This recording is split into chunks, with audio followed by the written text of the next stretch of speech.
It doesn't matter how many people hate your brand, as long as enough people love it.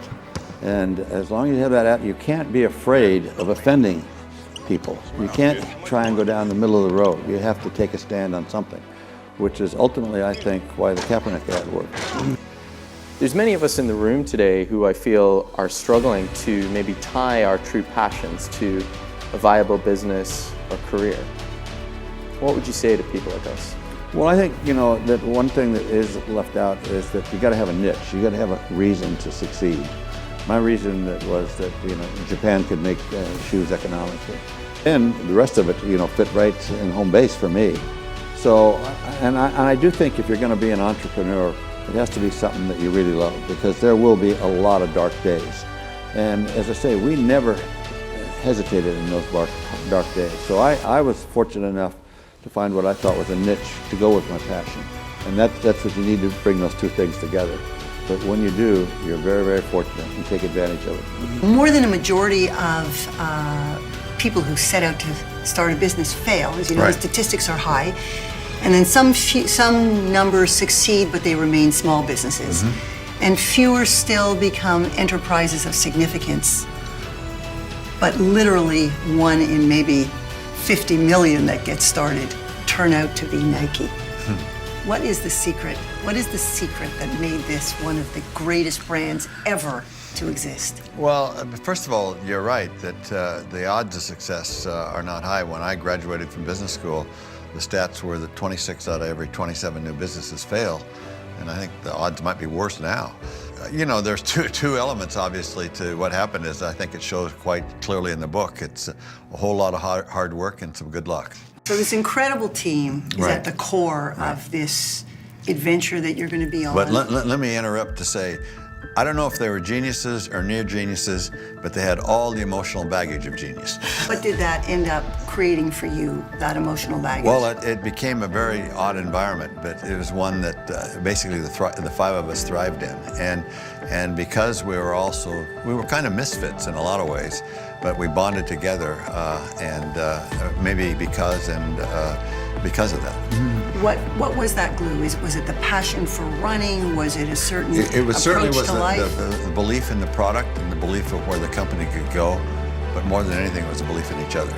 And the skill set that you brought to it, what would you say the skill set was that you brought? Was it great intellect, great drive, great leadership? What would you say? All of it was? that. All of that in equal amounts.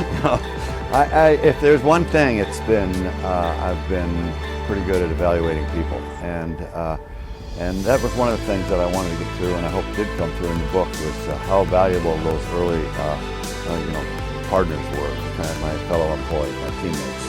They were terrific. Yeah.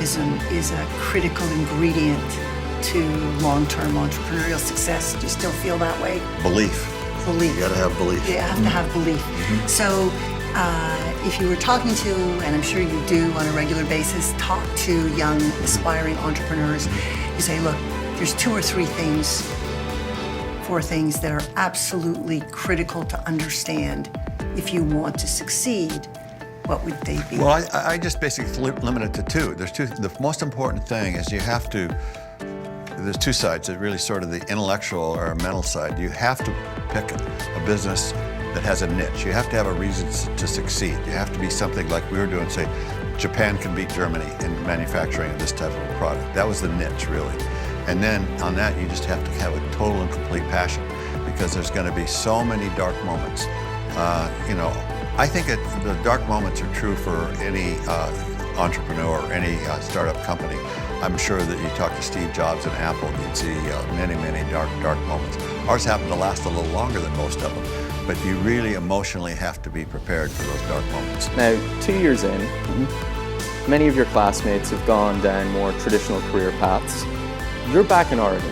You're living in your old room in the family house, and you're selling shoes out of the trunk of your car.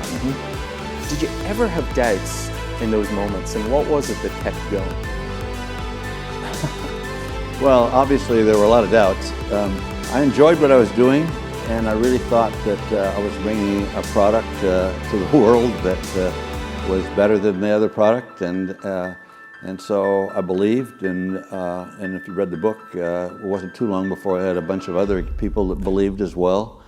And we just, through all the ups and downs, and there were plenty of downs, that we never stopped believing. And and a lot of people say, why did you stay with it? There were a lot of negative moments and a lot of downturns. And I look back on those days, the most fun I ever had in business. It was every day, every Monday you went to work and you knew it mattered what you did, including whether you're going to meet payroll on Friday.